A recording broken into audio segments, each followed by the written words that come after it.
بسم اللہ الرحمن الرحیم۔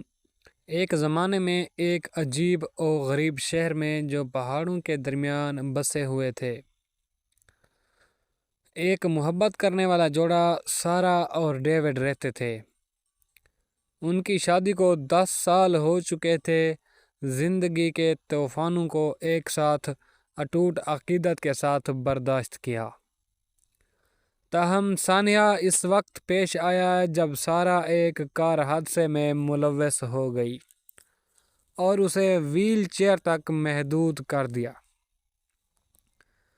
چیلنجوں کے باوجود ڈیوڈ سارا کے لیے اپنی محبت میں ثابت قدم رہا، نرمی اور اٹل حمایت کے ساتھ اس کی دیکھ بھال کرتا رہا۔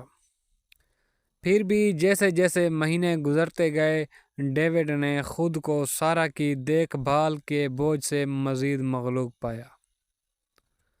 اس نے گھر میں اپنی ذمہ داریوں میں توازن پیدا کرنے کے لیے جدوجہد کی، اپنی مانگی ہوئی نوکری کے ساتھ الگ تھلگ اور تھکا ہوا محسوس کیا۔ اپنی کمزوری میں ڈیوڈ نے ایملی نامی ساتھی کی صحبت میں سکون پاتے ہوئے اپنی شادی سے باہر سکون تلاش کیا۔ ڈیوڈ نے خود کو ایملی کی سمجھدار اور لاپرواہ جذبے کی طرف راغب کرتے ہوئے دیکھا کہ ان کی دوستی ایک رشتے میں بدل گئی۔ جیسے جیسے ڈیوڈ کی بے وفائی گہری ہوتی گئی، سارا کے شکوک میں اضافہ ہوتا گیا۔ اپنی جسمانی حدود کے باوجود اس نے محسوس کیا کہ ان کے درمیان بڑھتی ہوئی دوری، دیر پا نظریں اور خاموش گفتگو جو کہ جلد بولتی ہے، دل شکستہ اور دھوکہ دہی کے ساتھ سارا نے ڈیوڈ کا سامنا کیا۔ اس کے گالوں پر آنسو بہہ رہے تھے جب اس نے جواب کی درخواست کی۔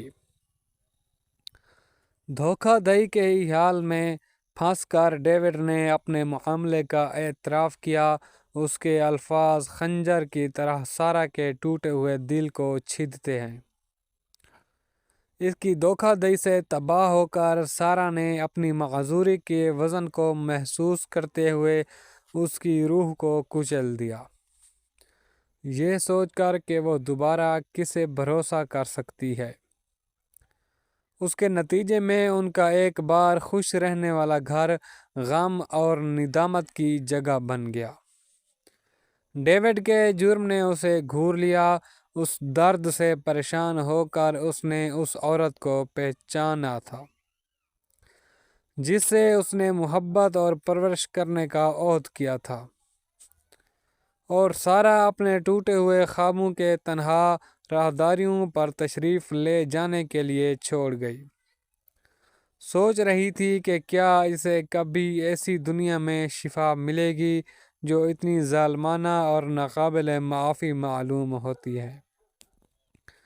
سارا اور ڈیوڈ کی کہانی بے وفائی کے تباہ کن نتائج کی ایک پرجوش یاد دہانی کے طور پر کام کرتی ہے، خاص طور پر جب یہ شادی کی حدود میں ہوتی ہے جو پہلے سے ہی مشکلات کے بوجھ سے دوچار ہوتی ہے۔